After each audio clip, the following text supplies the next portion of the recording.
we went over to Africa and saw how many people are literally getting trained in the 7 values. I mean, hundreds of thousands of leaders, which is crazy. I'm not exaggerating. God is, I mean, and that's just through one ministry that's taken this to 31 nations.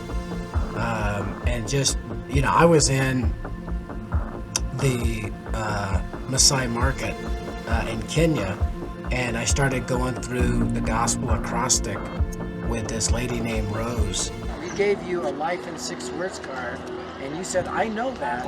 Where did you learn that? 24, 23 years ago, I learned it in Calvary Covenant Church. I was in a training school.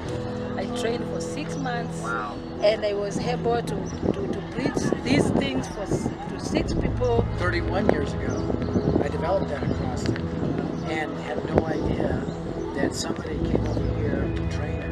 We used to call it 6 rows. Wow. Like 6 sentences, 6 rows. Yes. Yeah. Because every book, every one step, this God created us to be with Him. We used to elaborate everything. Rose, you made our day.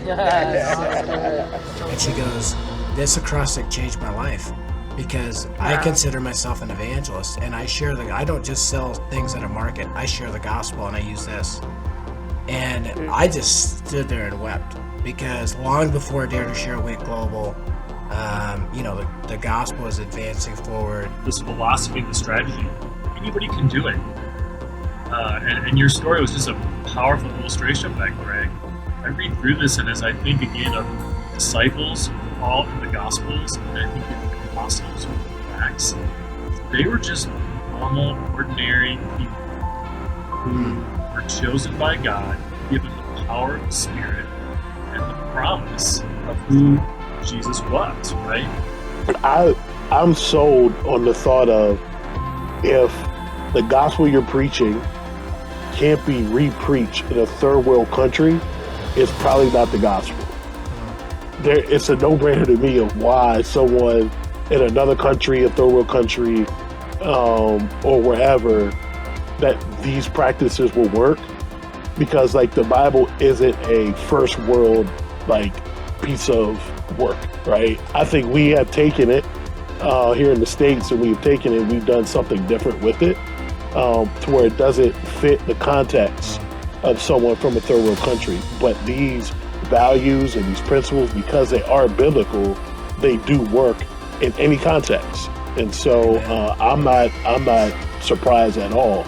Yeah, how affirming is that someone's seen it, heard it, just a little blip of it in their life, and now 20, 30 years later, they're telling you, the author of the acrostic, exactly the 7 values, and just how impactful and how easy it is for them to hold on to how to articulate their faith.